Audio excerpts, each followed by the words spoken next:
Hello guys, I am back with another episode. There is a message that I want to share with you guys, and it is a continuation of an email that was forwarded to me by one of our admins. The message reads like this. So my friend was taken by the ambulance whilst I stood there just watching, and within a few hours I was taken to the prison, and I was told that my bag had more than 1.5 kilos of cocaine. Imagine going to jail in a foreign country that you don't even know.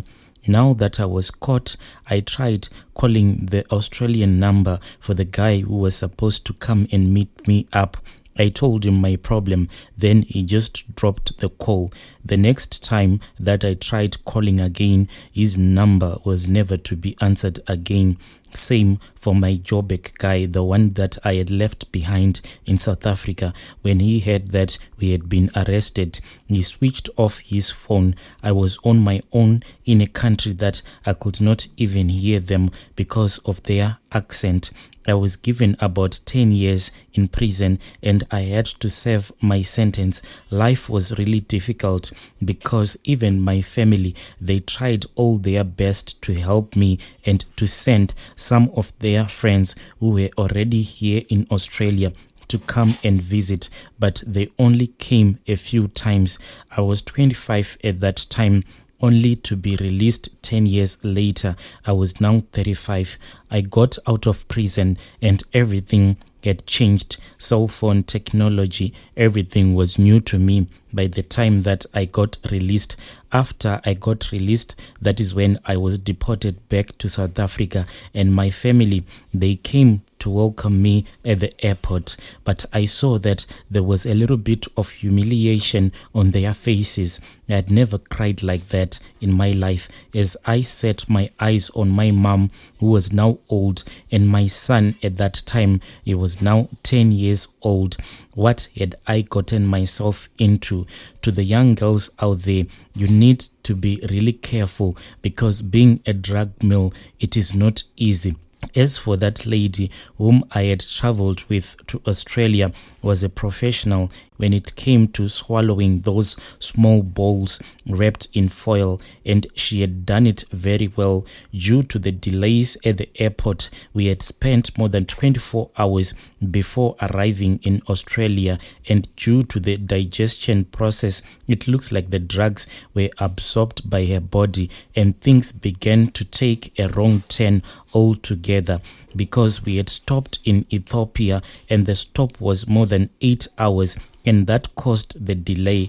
20 hours into the journey, I saw her becoming so sleepy. Then she started to behave like someone who was really high. As we landed, she had collapsed and she had to be attended by the flight attendants, and I kept on checking on her. When we found ourselves inside the cells of Australia, and I remember the first days feeling very lost and disappointed with myself, I kept on asking myself, what had I gotten myself into? First things first was just the racism there was out of this world. They just get out into the open. They don't even pretend like what the white people in our country do. There in Australia, they will tell you plainly that they hate you and they don't like you at all. There were days when they would make fun of me. There was this other lady that I used to share the same cell with. She used to do this clicking sound, and whenever she'll be doing that clicking sound, she'll be making fun of me, making fun of the way that I used to communicate with my friend that I had traveled with whenever we would be communicating. So they could not understand. The only thing that they could understand was the clicking sound. So she used to make fun of me. It was really terrible to witness such hatred among human beings. Sometimes I would cry a lot, and we were made to do weird things simply because of our race. Who was I to put up a complaint whilst I was a black girl? Other black girls that were also in that prison, they told me not to complain because they said that even the system, it is made to support the white girls that we were locked up with in the same prison. As for the food, it was really different from what I was used to eat when I was back home. Sometimes the food will be so cold and it will taste nasty. Not that it was not cooked in a good way, but I was not used to that kind of food. I really missed my pap and Voros because we were black. They used to attack us in the cells. There were groups and they were like gangsters. Those with the power were the ones that would survive. This was a female prison, but some women, they behaved as if they were like men. One night when we had fallen asleep, I remember it was the very first week, I was woken up by someone who then poured a bucket of water on top of me and told me that the boss, the lady boss, wanted to see me. There was no one who was there to help me. I went there and the boss was a very tall, skinny lady who looked like she was a man. She told me that I really had a very big bum and she wanted to feel it. I knew that I was in deep trouble. She started to touch me all over my body. Then she started to kiss me. It was really gross all over my body. And I felt so disgusted by it, but there was nothing that I could do. Then she pushed me into her cell. When I entered into her cell was different. It seemed as if she had a home inside the prison. Then she told the other girls who had came to collect me. It seemed as if those girls were more like her bodyguards. She told them to go and fall asleep. And she said that this one, I can see that with the way that she is soft, she cannot hurt me. She ordered me to get into bed. After that, she followed me into bed. I really cried because I never thought that in my life this thing was going to happen to me. I never thought that another woman will end up raping me. I was raped whilst I was in prison. She took something out that looked like a belt. Then she wore that belt around her waist. That thing, it had a penis. Then she got on top of me. Then she inserted that toy into my private parts. I hated myself. That was like the most painful thing that can ever happen to you, for a woman to be raped by another woman, and she really didn't even care. In that prison, we used to have supper at somewhere around 3. Then we would go to sleep somewhere around 5. So whenever it was around 7 p.m., she would send her bodyguards so that they can come and collect me.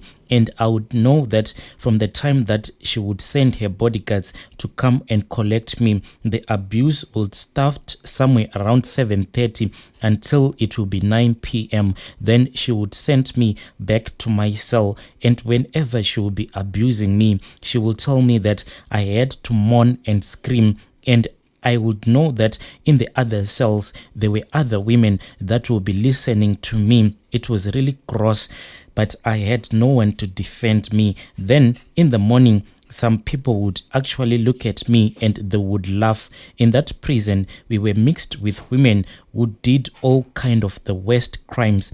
Our first year was really horrible in prison, but we got used. They made me to fight with my friend, and this was really painful, knowing that me and her, we came from the same country, we spoke the same language, and she used to say that I was more like a sister to her. But one day, we were made to fight each other. We had no choice but to fight. When we were in prison, we were turned from human beings and we became more like animals. At that moment, I kept on trying the number of that guy who had sent us to Australia, but his number had just disappeared. Once in a while, we kept on receiving threats from outside.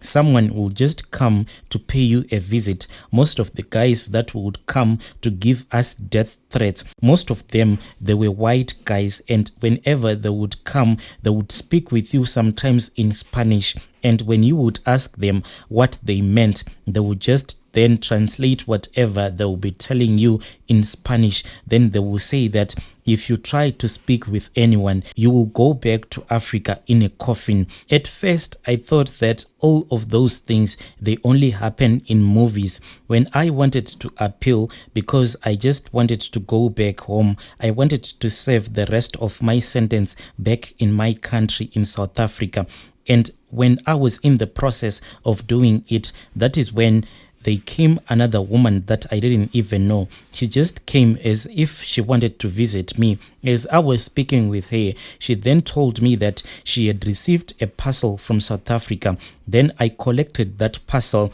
After the parcel had gone through security, it was then given to me. And when I opened that parcel, I saw that it was a picture of my son, but those pictures, they were glued together. So I could not even understand why my mom had sent my son's pictures, yet they were glued together. One day, as I was looking at my son's pictures, that is when I found out that my son's pictures, they were really heavy. So I separated them, and when I separated them, I noticed that between those two pictures, there was a note that was written. And when I opened that note, it was even written in my own language. And it was written that if you keep on talking, I will wipe your son from the face of the earth. This was like the most terrifying letter that I had ever read in my life. So I stopped that appeal. I had to serve my sentence whilst I was in Australia. After I was released from prison, I then returned back home. It was very painful to have your family threatened and to be unable to fight for them. And the worst is to spend 10 years of your life locked away from freedom because of someone else's sins.